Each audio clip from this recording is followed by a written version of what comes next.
Bonjour à tous, alors aujourd'hui je vous retrouve pour vous parler de Si tu vois le Wendigo qui a été écrit par Christophe Lambert et qui est sorti il y a assez peu de temps.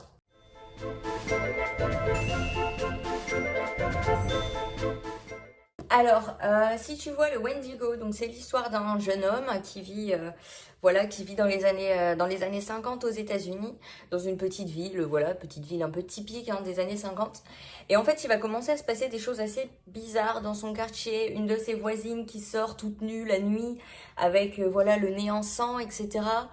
Il va commencer à se passer des choses un petit peu louches. Il va remarquer des choses un petit peu louches.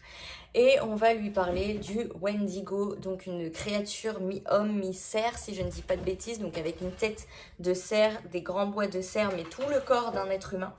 Et cette créature, peut réaliser des souhaits, mais pas toujours de la manière à laquelle on s'y attend.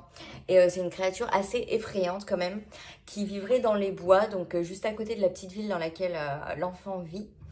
Et donc on va suivre cette histoire d'un garçon qui essaye de comprendre un peu ce qui se passe, c'est quoi tous ces trucs bizarres qui arrivent, et qui va être mis sur le chemin du Wendigo, chose à laquelle il ne s'attendait pas forcément. Alors pour ce qui est de mon avis sur le livre, les personnages ils sont super sympas, ils sont très drôles, ils ont une bonne dynamique.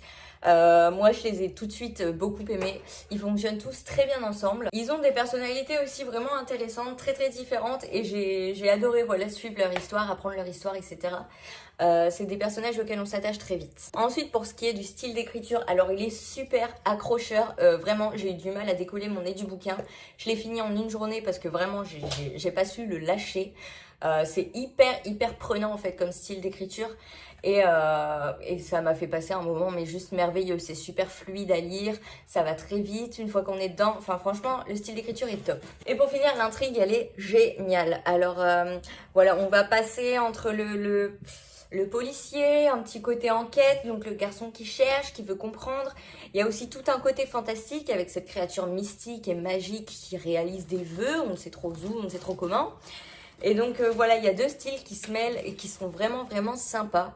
Et puis l'intrigue elle est top parce qu'en fait on va suivre donc l'histoire de ce petit garçon dans les années 50 qui va tout faire pour pour trouver des solutions et qui va se battre comme un lion pour sauver et aider une de ses voisines, une adulte, qui se retrouve dans de sales draps, qui a des problèmes. Et donc il va vraiment se battre comme il peut pour l'aider. Et il va nouer un lien vraiment super fort avec elle. Et franchement, l'intrigue, elle est juste géniale. J'ai adoré. Donc moi, ce livre, je lui ai mis 5 étoiles sur 5. Je l'ai vraiment adoré. J'ai passé un super moment en le lisant. Si c'est votre truc, si l'histoire vous donne envie, et surtout si vous aimez tout ce qui est un peu fantastique, sombre, etc., foncez, il est top. En plus, franchement, la couverture est magnifique, j'adore les couleurs. Enfin, il m'a tout de suite tapé dans l'œil, moi je vous le recommande très fortement, donc n'hésitez pas à vous jeter dessus parce qu'il est vraiment génial. Voilà, donc c'est à peu près tout ce que j'avais à vous dire sur ce livre. Je fais des vidéos assez courtes en ce moment, j'essaye de faire un format un peu plus court, un peu moins lourd aussi pour vous. Donc je vous dis à dans 2 semaines pour ma prochaine lecture. Et en attendant, trouvez des chouettes bouquins et passez des bons moments en les lisant.